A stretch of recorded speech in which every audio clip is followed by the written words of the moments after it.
साथियों नमस्कार। आपसे फिर इस वीडियो के माध्यम से मिलना हो रहा है और बहुत ही खुशी के साथ मैं आपसे इस वीडियो के माध्यम से मिल रहा हूं अपने बीमा योद्धा के कार्यक्रम को लेके। मित्रों, बीमा योद्धा के कार्यक्रम के बारे में आपको बार बार बताया गया है। ये एक ऐसा कार्यक्रम है जिससे हम एक समाज के हर व्यक्ति को बीमा के प्रति जागरूक करें, एलआईसी के प्रति जागरूक करें, क्योंकि बीमा एक माध्यम है जो हमारे समाज को समृद्ध और सुरक्षित बनाने में एक अहम रोल अदा कर सकता है। इसी कड़ी में आज हमारे ऑफिस पे आए हुए हैं आदरणीय दयाशंकर यादव जी। मैं सबसे पहले दयाशंकर भाई से कहूँगा कि वो अपना परिचय अपने ही मुँह से दें कि दयाशंकर भाई आप क्या काम, आपका व्यवसाय क्या है और किन किन संस्थाओं से आप जुड़े हुए हैं। नमस्कार साथियों, मैं सामाजिक संस्था जो हमारे यादव समाज की है, उत्तर यादव युवा संघ, उससे मैं जुड़ा हुआ हूँ। उसके माध्यम से समाज की जो सेवा करते बनती है वो करते हैं। राजनैतिक दृष्टिकोण से मैं मुंबई में 1989 से भारतीय जनता पार्टी में जुड़ा हूँ और कई पदों पे काम करते हुए इस समय मेरे पास भाजपा झोपड़पट्टी मोर्चा मुंबई महासचिव की जवाबदारी है। ऐसे कई अन्य एनजीओ, मेरी खुद की एक संस्था है श्री साई स्पोर्ट्स क्लब जो रजिस्टर्ड है, उसके माध्यम से भी वर्ली क्षेत्र में हमने गणेश उत्सव जैसे सार्वजनिक कार्यक्रम होते थे, वहाँ पे हम सब कार्यक्रम का आयोजन करते थे। ऐसे बहुत से फील्ड है और व्यावसायिक प्रॉपर्टी का हमारा सब कामकाज है जो हमसे बनता है, करते हैं। हम कहीं नौकरी नहीं करते हैं, समाज के लिए हमेशा तत्पर रहते हैं। जो काम करते बनता है उतना करते हैं, जो नहीं होता है उसके लिए हम सामने वाले से क्षमा प्रार्थी भी हो जाते हैं। तो कोशिश करते हैं जो हमसे हो सके वो करें हम लोग।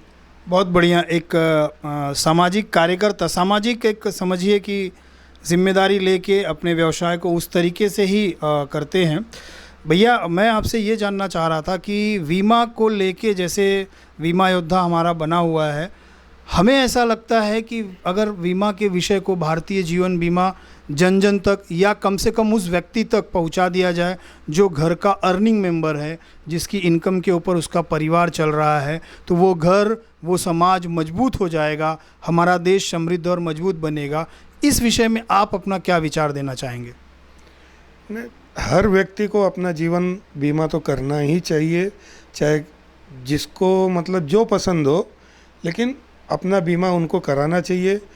और जहाँ तक हम लोगों ने अपने शुरुआत में जैसे बीमा पॉलिसी जब कराए, हम खुद ही कराए थे, तो शुरुआत में मात्र एक ही कंपनी थी, एलआईसी, भारतीय जीवन बीमा जो है, और उसके स्लोगन भी हैं। और अधिकतर एक विश्वसनीय अगर भारत देश में देखा जाए तो एलआईसी कंपनी शुरुआत से ही है और उसका स्लोगन भी अच्छा है, जीवन के साथ और जीवन के बाद भी। तो अति सुंदर पॉलिसियां हैं। मेन चीज़ ये होता है कि हमारे जो बीमा योद्धा आपने जैसे नियुक्त किए हैं, उनको पॉलिसी की पूरी जानकारी होनी चाहिए और बीमा धारकों को इसका क्या बेनिफिट हो सकता है उनको वो चीज़ समझाने आना चाहिए।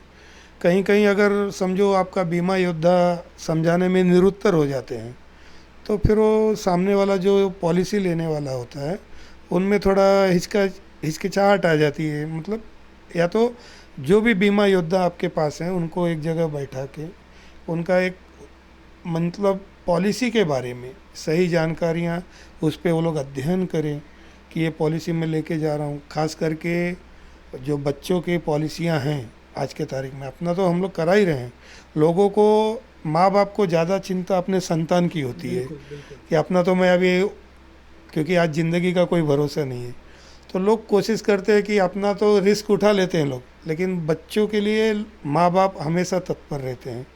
तो बच्चों की जो पॉलिसियाँ हैं, लड़कियाँ हैं, आज इस माहौल में लड़कियों को कैसे भेदभाव में कुछ लोग देखते हैं नज़रिया से, मैं उन लोगों से बोलूँगा लड़कियों को भेदभाव से न देखते हुए आप जितना हो सके उनके लिए सकारात्मक दृष्टिकोण रखें। सरकार की कई योजनाएं हैं, उसी में एक पॉलिसी भी है। तो जीवन बीमा के माध्यम से उनकी शिक्षा दीक्षा हर चीज़ आप लोग पूरा कर सकते हैं, आपको कोई अलग से कष्ट नहीं उठाना पड़ेगा।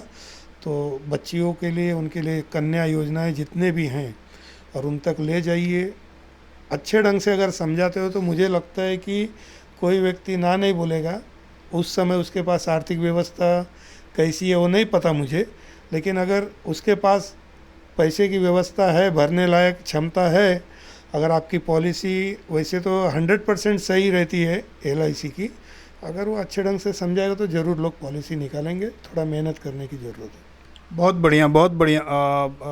भैया का कहना है कि अगर अच्छे ढंग से अपने ग्राहक साथियों को समझाया जाएगा, लोगों को जन जन में जाके लोगों को बताया जाएगा, तो हर व्यक्ति बीमा तो लेगा ही, लेना ही है। बस उसकी आर्थिक स्थिति उस समय कैसे है डिपेंड करता है कि वो तुरंत लेगा या नहीं। भैया मैं आपसे आखिरी एक सवाल खाली करना चाहूँगा कि क्या शुभेच्छा आप देना चाहेंगे, क्योंकि एक मन में एक जुनून है कि कम से कम हर वो व्यक्ति जिसने पैसा कमाना प्रारंभ कर दिया है उस व्यक्ति तक पहुंचा जाए, लोगों के सहयोग से पहुंचा जाए और उसको बीमित कर दिया जाए, जिससे उसका परिवार सुरक्षित हो जाए। तो इस विषय में क्या शुभेच्छा आप देना चाहेंगे? मैं तो सभी लोगों से यही कहूँगा, हर चीज़ आज देखो, अब मोटर कार भी आते हैं तो उनका जीवन बीमा का जो भी एक पॉलिसियाँ रहती, जैसे व्यक्ति का होता है, गाड़ियों का होता है, हर चीज़ का आजकल बीमा ज़रूरी हो गया है। तो कोशिश करिए सभी नागरिकों से, या मैं हर लोगों से निवेदन करूँगा, आप लोग अपना जीवन बीमा ज़रूर कराएं, जो आज के माहौल के हिसाब से सबके लिए ज़रूरत की चीज़ है। और थोड़ा कोशिश करके 4 पैसा बचाएं अपने लिए, अपने परिवार के लिए, और जीवन बीमा का पॉलिसी ज़रूर लें। जो आपको अच्छी पॉलिसी लगती है, कहीं भी लगती है, कैसे भी कोई भी बीमा हो, विश्वसनीय बीमा होना चाहिए। उसके टर्म्स कंडीशन आप पढ़ लीजिए। LIC तो हम लोग बचपन से, हमारे जीवन काल में हम लोग देखते ही आ रहे हैं। आज मार्केट में बहुत सी कंपनियां हैं, लेकिन जो आपको सुरक्षित लगे, जहां विश्वसनीय लगे, लेकिन अपना जीवन बीमा आप ज़रूर कराएं, यही मैं कहूँगा, जिससे आपका भविष्य उज्जवल होगा।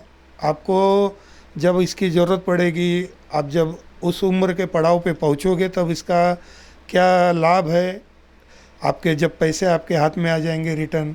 कई योजनाएं हैं, समय समय पे बच्चियों के विवाह के टाइम में पैसा मिलता है। कहीं आपको लोन लेने की ज़रूरत नहीं, इसमें आपके पैसे के सामने ही आपको लोन मिल जाएगा, कम ब्याज दर पे मिलेगा। नहीं तो बाहर आज मार्केट में ब्याज पे भी पैसा लेने के लिए आदमी डरता है कि मैं कैसे भरूंगा। तो ये पैसा आपका ही है, आपका जीवन बीमा भी, आपका जीवन भी सुरक्षित है। आपको समय लगने पर आपका ही पैसा आपको कम ब्याज दर पे मिलेगा। आप काम कर लीजिए, फिर भर लीजिए। मतलब कई ऑप्शन है, लोगों को समझने की ज़रूरत है, यहाँ से समझाने की ज़रूरत है। अगर दोनों का कोऑर्डिनेशन अच्छा होगा, मेल मिलाप अच्छा हो जाएगा, तो मुझे लगता नहीं कोई दिक्कत आएगी। और ख़ास करके आपके बीमा योद्धाओं को शुभकामनाएं देता हूँ।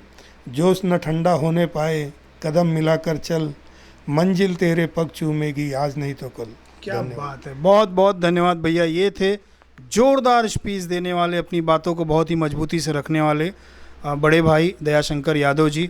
मित्रों, इसी कड़ी में फिर मुलाकात होगी किसी एक नए शानदार चेहरे के साथ बीमा के विषय में चर्चा करते हुए। इन्हीं बातों के साथ मैं आप सभी से विदा लेता हूँ। जय हिंद, जय भारत।